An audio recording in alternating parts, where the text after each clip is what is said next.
Hearts, one translated by Max Muller. Kaushitaki-Brahmana 3rd Adhyaya. Dana, forsooth, the son of Dasa, king of Kasi, came by means of fighting and strength to the beloved abode of Indra. Indra said to him, Dana, let me give you a boon to choose. And Dana answered, do you yourself choose that boon for me which you deem most beneficial for a man? Indra said to him, no one who chooses for another. Choose thyself. Then Dana replied, then that boon to choose is no boon for me. Then, however, Indra did not swerve from the truth, for Indra is truth. Indra said to him, know me only. That is what I deem most beneficial for man, that he should know me. I slew the three-headed son of Tabashkaret. I delivered the Arunmukhas, the devotees, to the wolves. Sala Franka, breaking many treaties. I killed the people of Prahlada in heaven, the people of Puloma in the sky, the people of Kalakanga on earth, and not one hair of me was harmed there. And he who knows me thus, by no deed of his is his life harmed, not by the murder of his mother, not by the murder of his father, not by theft, not by the killing of a Brahmin. If he is going to commit a sin, the bloom does not depart from his face. Indra said, I am Brahma. Meditate on me as the conscious self, as life, as immortality. Life is prana. Prana is life. Immortality is prana. Prana is immortality. As long as prana dwells in this body, so long surely there is life. By prana he obtains immortality in the other world by knowledge, true conception. He who meditates on me as life and immortality gains his full life in this world and obtains in the Svarga world immortality and indestructibility. Dana said, some maintain here that the pranas become one, for otherwise no one could at the same time make known a name by speech, see a form with the eye, hear a sound with the ear, think a thought with the mind. After having become one, the pranas perceive all these together one by one. While speech speaks, all pranas speak after it. While the eye sees, all pranas see after it. While the ear hears, all pranas hear after it. While the mind thinks, all pranas think after it. While the prana breathes, all pranas breathe after it. Thus it is indeed, said Indra, but nevertheless there is a preeminence among the pranas. Man lives deprived of speech, for we see dumb people. Man lives deprived of sight, for we see blind people. Man lives deprived of hearing, for we see deaf people. Man lives deprived of mind, for we see infants.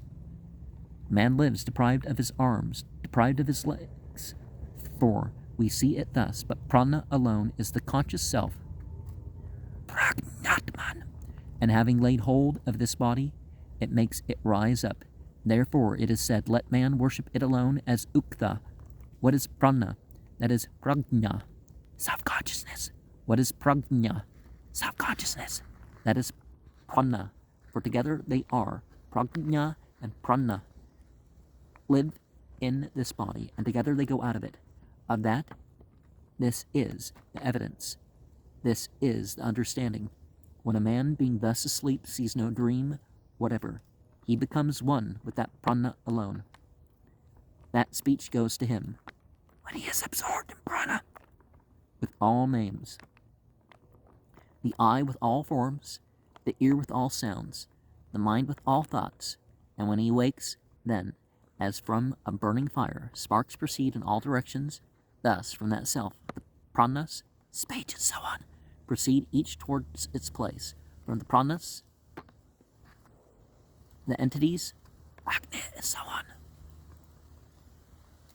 From the entities, the worlds. Of this is the proof. This is the understanding. When a man is thus sick, going to die, falling into weakness and faintness, they say, his thought has departed. He hears not, he sees not, he speaks not, he thinks not. Then he becomes one with that prana alone. Then speech goes to him, who is absorbed in prana, with all names, the eye with all forms, the ear with all sounds, the mind with all thoughts. And when he departs from the body, he departs together with all these. Speech gives up to him, who is absorbed in prana, all names, so that by speech he obtains all names. The nose gives up to him all odors, so that by scent he obtains all odors.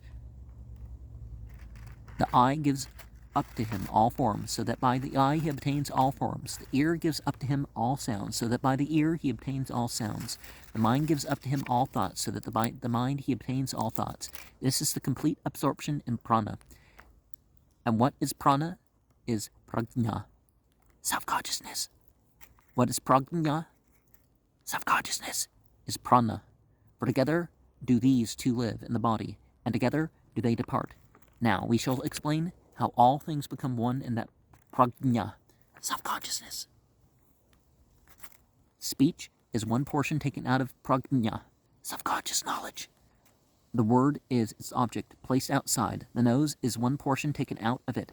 The odor is its object placed outside. The eye is one portion taken out of it. The form is its object placed outside. The ear is one portion taken out of it. The sound is its object placed outside. The tongue is one portion taken out of it. The taste of food is its object placed outside. The two hands are one portion taken out of it. Their action is their object placed outside. The body is one portion taken out of it. Its pleasure and pain are its object placed outside. The organ is one portion taken out of it. Happiness, joy, and offspring are its object placed outside. The 2 feet are one portion taken out of it. Movements are their object placed outside. Mind is one portion taken out of it. Thoughts and desires are its object placed outside. Having by prajna, self-conscious knowledge, taken possession of speech, he obtains by speech all words. Having by prajna taken possession of the nose, he obtains all odors. Having by prajna taken possession of the eye, he obtains all forms. Having by prajna taken possession of the ear, he obtains all sounds. Having by prajna taken possession of the tongue, he obtains all tastes of food. Having by prajna taken possession of the 2 hands, he obtains all actions.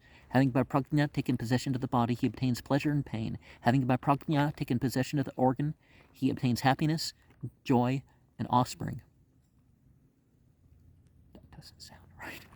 Having by prajna taken possession of the 2 feet, he obtains all movements. Having by prajna taken possession of the mind, he obtains all thoughts. For without prajna, self-consciousness, speech does not make known to the self any word. My mind was absent, he says. I do not perceive that word. Without prajna,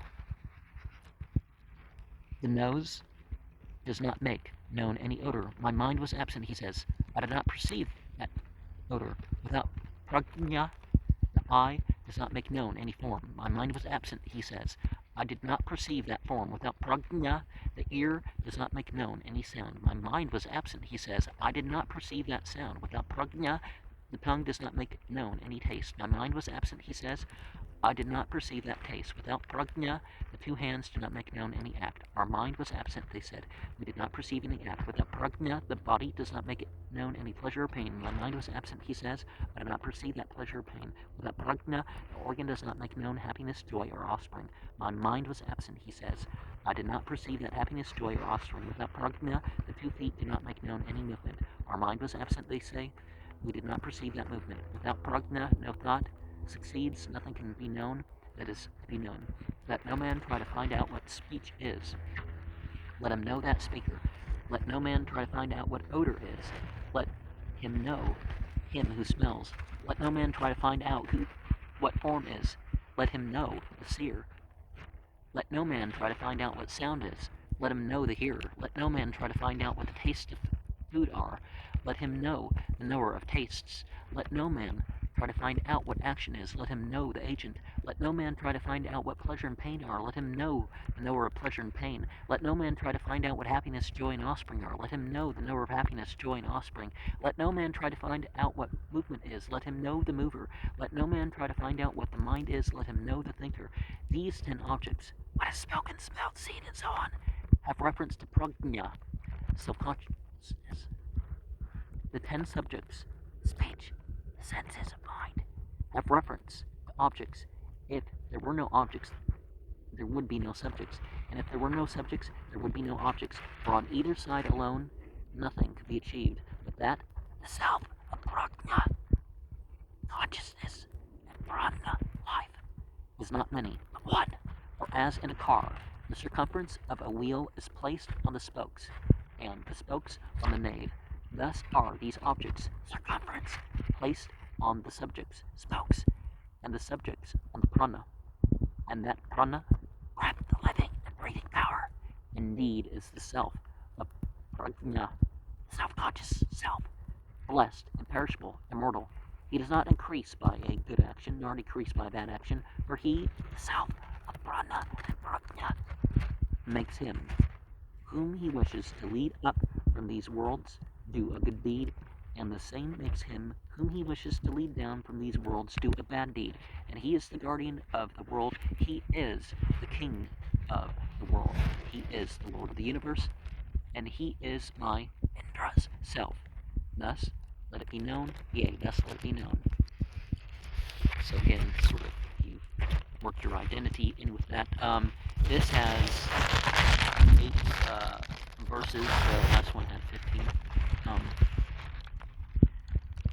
The other text, do a bad deed, and says, whom he wishes to draw after him, and whom he wishes to draw away from these worlds. Brahma-Tirtha, in his commentary on the Maitreya Upanishad 3.2, quotes the text as translated above.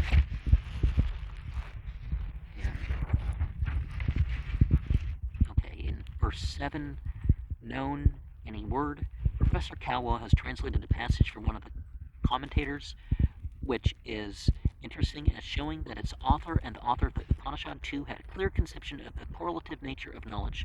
The organ of sense, he says, cannot exist without prajna, self-consciousness, nor the objects of sense be obtained without the organ. Therefore, on the principle that when one thing cannot exist without another, that thing is said to be identical with the other, as the cloth, for instance, being never perceived without the threads is identical with them, are the false perception of silver, being never found without the mother of pearl, is identical with it. So the objects of sense, being never found without the organs, are identical with them, and the organs, being never found without prajna, self-consciousness, are identical with it. And nya, like the, without, so top of the mouth, I guess. And speech, a portion taken out. Max Muller, with verse 5 there, reads udulham, or ududham, instead of adudham, explained by the commentator as aduduhat. Professor Cowell translates speech, verily milked one portion thereof, which may have been the original purport of the writer. According to another reading with verse 3, departs together with all these, we might translate speech takes away all names from that body, and the prana in which speech is absorbed thus obtains all names. Because again, we're supposed to be getting beyond the manifestation and what manifests, and then that helps us with the manifestation part. He is absorbed in prana, or should be prana as nominative. Let me find that note there, that prana alone. We are in verse 3, and worship it as the ukta. The ukta, the hymn, is artificially derived from utta kayate, to raise up, and hence ukta, hymn, is to be meditated on as prana, breath, and which likewise raises up the body. Again, all these formulas are means. like in the Islamic tradition, there's that idea of the ruqya, and the ruqya. Well, you can definitely use the incantation. That has connotation, so I'm not sure of a better word to say for it, but it's good to use the formula, but ultimately you want to be relying on God. So if you're doing this to please God and it's not, well, I can't do this without the formula, it's just, it's a higher station, so there's not the account to it. So when you do that, when you use the incantations, you gotta treat it not like, well, even if it's a required ritual, the point is not the incantation. It's not the incantation that does it. It's that the incantation is a witness to the consciousness, the intention and the devotion behind what you're doing. Pranas in the plural is supposed to stand for the five senses as modifications of breath. It would be better if we could read pranasya neh sriyasam before 2:14 and preeminence of the pranas right at the end of verse 2. And Professor Cowell compares the Tariya Samhita 3.1.1 Nasya Nitam Na Haro Vyati.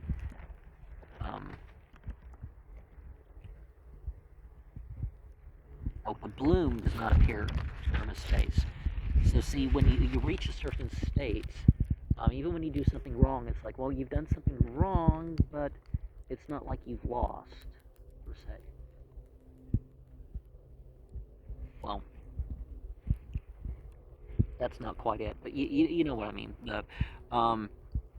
The Kala Kanga on earth refers to the heroic deeds performed by Indra as represented in the hymns of the Rig Veda. See the Rig Veda 5:34-4 and Sayana's commentary Kaushitaki-Brahmana 3.1-8. However, in each Studien 1 410-418 is tried to discover an original physical meaning in the heroic deeds ascribed to Indra, and you're going to find that. You're going to find physical reference that ties to all these things, but that does not mean that you're not referring to something spiritual by these monomials or similes and metaphors and all that. A curious remark made by the commentator who says that the skulls of Arun Mukas were turned into the thorns of the desert Harira, which remain this day a very common phase in popular tradition. The object now is to explain the true Brahma Vidya, while the first and second chapters are only introductory, treating of the worship of the couch, Paryan Kupasana, now, let me try that again. Anyways, and the worship of prana, the worship, the mention or the regard of the prana, better thought of, but Paryan Kopasana.